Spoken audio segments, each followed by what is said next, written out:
Good afternoon, everybody, and happy Friday to you. Welcome to what may be my last Facebook Friday, as Kate will be returning next week. Thank you for putting up with me. Um, I am beaming into you from the land of the Bunurong people here on the Mornington Peninsula, and I am so grateful to be able to live here. And I would like to pay my respects to the elders, past, present, and emerging, of which this land belongs. And as I said, I'm just so grateful that I have been able to live here for quite some years, and especially during this crazy COVID time, having my backyard as the ocean beach and my front yard being the bay. I'm very lucky that my 5 kilometres never gets boring. And I just a shout out to everybody. Obviously, yesterday was Are You OK Day, and I just it's a really we feel that every day should be Are You OK Day, and it's a really important time to check in.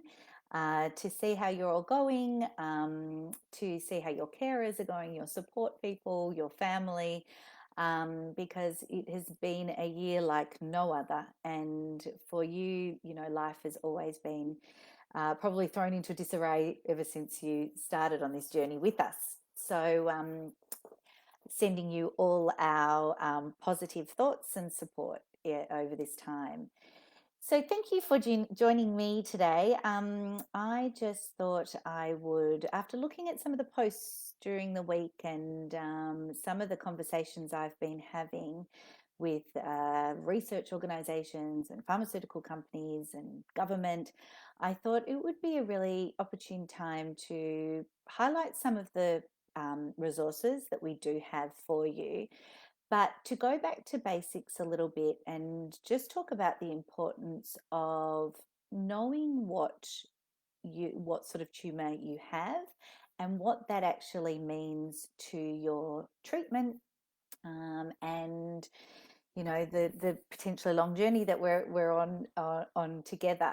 So one of the fact sheets within and I will post all this afterwards, I promise. One of the um, fact sheets that we have in our resources under I am a patient and patient resources, and then you click on fact sheets, is questions to ask during a consultation. Now, look, we are not unrealistic when we realize that, when you are first diagnosed and you've probably taken 5 years to get that diagnosis, seen millions of doctors, probably not believed by friends, family, healthcare professionals, when you actually finally do get that diagnosis, it's a huge shock. It's a shock to the system. We've had patients actually describe it as they sort of feel better about actually having the diagnosis because they've finally realized that they weren't crazy. They've finally realized that it wasn't all in their minds, and that there was actually something. And then at least then what to tackle. But the diagnosis is just one. The start. It's just one part of this crazy puzzle. And I think that it is important for us to, and this is something that we did as a family and through setting up the organisation, is to educate ourselves about what does my disease look like compared to somebody else's. But we're also very understanding that not everybody wants to know everything. Sometimes the carers, sometimes your support staff, I've called them the support staff, they want to know, and you might think, you know what, I'm living this, I don't need to know anything more than I've already, and it's blowing my mind, and I don't, I know what I have to deal with, and I just, I'm going to get on with life. Um, the only reason, it is important to find out what you're actually dealing with is just because of, potential openings for clinical trials, to know that you're getting the best care and the best specialists are looking after you. I guess that's probably one of the key things. So again, we wouldn't expect you to do this in your first appointment because it is all so incredibly overwhelming. But one of the first questions here is, what type of NET do I have? So what is that neuroendocrine tumor that you talk of? Is it appendiceal? Is it a pheochromocytoma, a paraganglioma? Is it in the gastrointestinal area? Is it in my lung? What organ? So not only what type of NET is it, but then where actually is it? So which organ is my primary tumor in? Again, gosh, we've had many patients who've probably never even ever found where their primary tumor is, but it is, after some diagnosis, it is important to potentially know where your primary tumor is, because again, all these answers build into your treatment and management plan, and your opportunity for different treatments there. So the other question to ask is, has it spread? Has it spread to other organs? And if so, what are those other organs? Because again, we have very specific personalized treatments based on whereabouts in this body it is. Some treatments work on some organs, some work on other organs. As you may recall, we had Tim Price talking the other day. That was a treatment specifically just for liver metastases. So metastases, I always look how I say it, metastases. Metastases just meaning the secondary and where it's spread away from where it was originally the primary site. Sometimes it's also important to know where, if it's genetic, but even prior to that, I would be asking, what is the grade of my tumor? So that is, what does the grade mean? The grade is, and I won't bore you and confuse you with what's called the Ki-67, but that actually, through the pathologists, and then we hope that you're all being, it is being seen by an expert pathologist, is that actually also determines what sort of treatment options you have, and also whether it's slow growing, and or if it's something that's a little bit more aggressive and needs to be dealt with really, really quickly as well. Sometimes slow growing we can just manage, but it can move from grade 1, grade 2, and grade 3, and then neuroendocrine carcinoma, which is another higher than grade 3. So those what it is, where it is, are very, very important, and I feel are really important because time is of the essence, especially at the start of a diagnosis, if we want to try and get on clinical trials. The problem with the way clinical trials are designed, and that's just what we have to work with, is they have to set out these what is called eligibility criteria. And the eligibility criteria is decided upon by the sponsor of the trial, the expert advisory panel, to see to really ensure that the treatment is best suited and that research trial is best suited for those particular patients.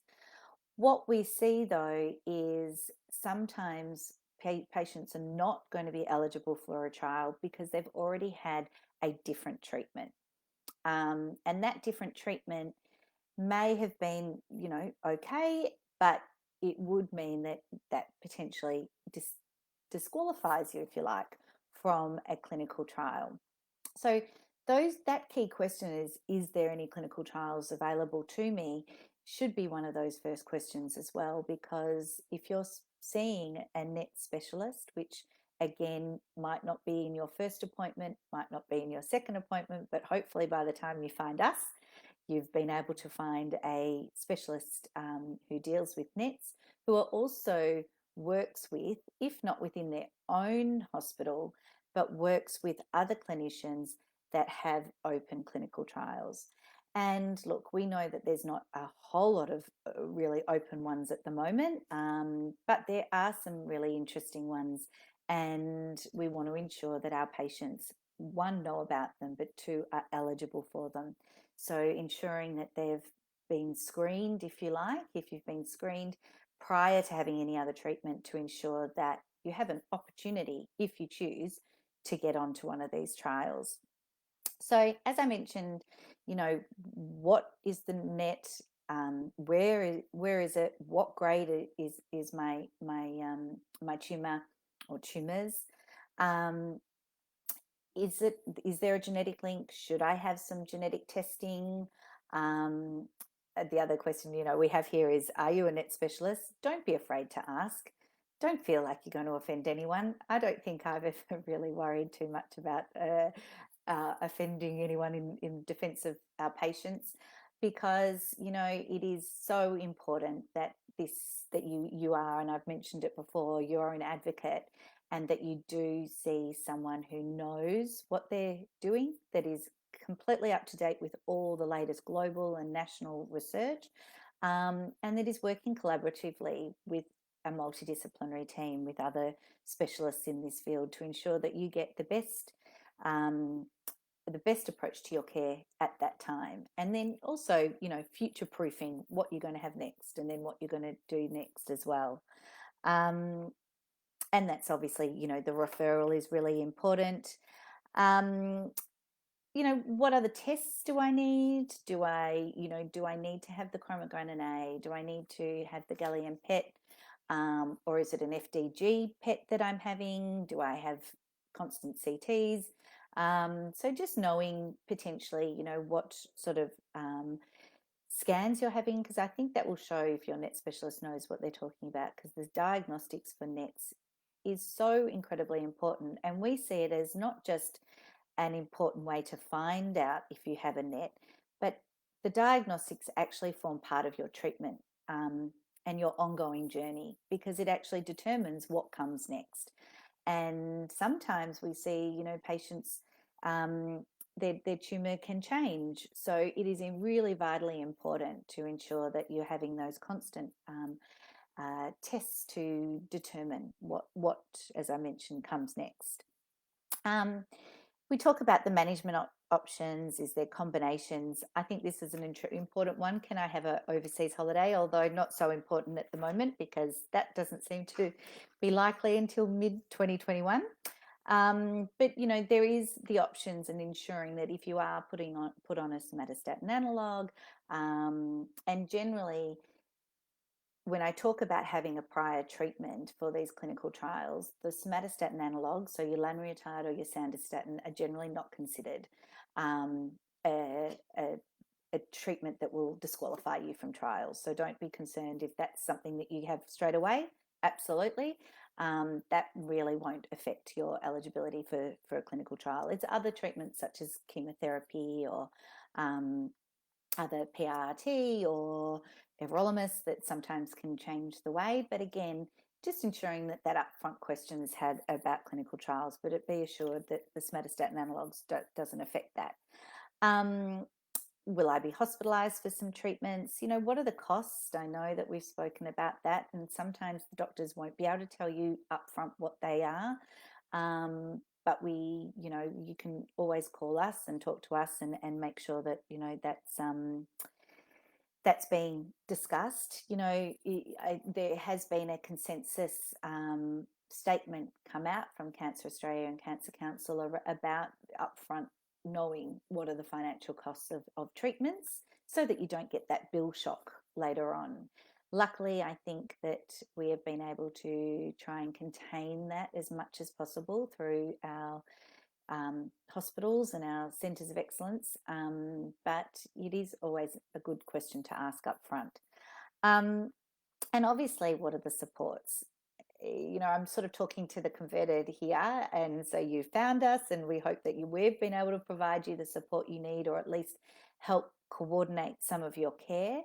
But for patients who haven't, we are always trying to promote ourselves to healthcare professionals, to ensure that if they do have a patient that comes in, that they are referring them to our organisation. And that means that they can, either download the fact sheets, download the resources that we have, watch some videos, join the Facebook group, join our support group, or do none of that, do nothing at all. At least they know that it is actually an option if they do need it, because the sense of isolation is something that we always want to ensure doesn't happen for our patients just like it doesn't necessarily happen for other of the more common cancers. So that's what I really just wanted to touch on. And I think just again highlighting that we do have quite a few resources under I Am a Patient on the website, all there for download. Please look at our YouTube channel because there's a lot of information there if you're wanting a bit further scientific information. And there is constant resources obviously from everywhere, and we work globally with our partners to ensure that we've got as much up-to-date information as possible. And we've also got the carcinoid crisis cards, the toilet cards, and the other really important thing that I know that Kate does mention, and it was something that we worked really hard to produce, was the treatment and wellness plan. So finding out those questions about where and how and what grade and can be filled into that treatment and wellness plan and taken with you. As I said, some people really like to be all over their treatment and have it all up to date. Others, not so much, whatever actually suits you. But know that if you do feel that you want to do that, that those resources are absolutely available to you there. And we're always open to find out what other resources you need. Give us some suggestions. We're always open to do that. We only know what we know, but you're the ones that we're building these for. So if you feel that there's a gap somewhere, please let us know and we will try to fill that gap. So that's a bit about, just empowering yourself and having a bit more knowledge about your disease that will then make it a little bit clearer as to why the decisions are made for your treatments.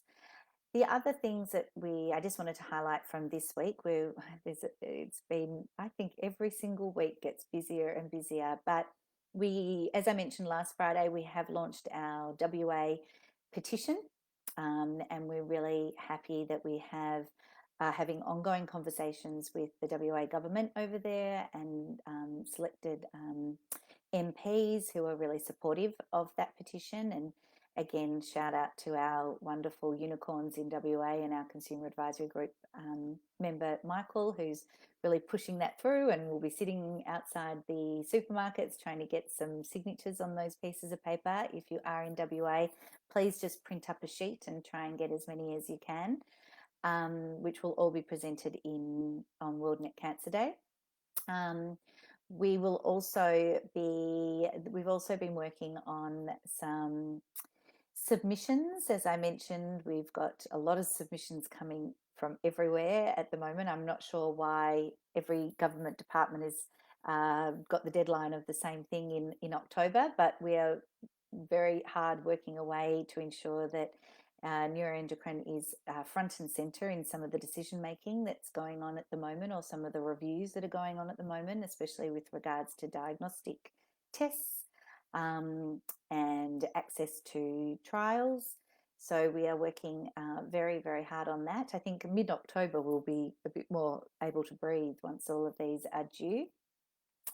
And we also are working away on our World Neck Cancer Day promotions. But as I mentioned again last week, we're going to be trying to push these all the year through as our champions of early diagnosis. And so we'll have a bit more to talk about there as well. But just to know that, yes, there is a lot going on here, and we hope that Kate's absence hasn't been too much of a disturbance for you. We know that she will be hitting the ground running next week. As she said, she'll be very relaxed, and I literally have not spoken to her, which is probably the longest we've ever gone without speaking in 5 years. I'm having withdrawal, as I'm sure you are, but we look forward to speaking with her next week, and she'll be taking up the reins of what we'll be talking about next. So just know that we're here. Meredith is absolutely here if anyone really needs to talk to a qualified nurse. And please ask your doctors any questions that or concerns that you have. That's what they are absolutely there for as well. And keep on supporting each other. I do just get so overwhelmed with pride to see how incredible this group of people are and how much you look after each other. We've had some very deep losses of some of our members, our beautiful, unique unicorns over what seems like the last weeks and months, and that's always really, really difficult. But I think their families and their friends know that we will still take up the challenge and do everything as their legacy as well. So keep on supporting each other, and do please call out if you need anything, and we will be getting back to some sort of normality, or not for us in Melbourne, but some sort of normality in the organisation with Kate coming back next week. So thank you, everybody. It's just a very short one today, so you can go and enjoy your Friday, and please get in touch if there's anything you need. Take care, everybody, and have a great weekend.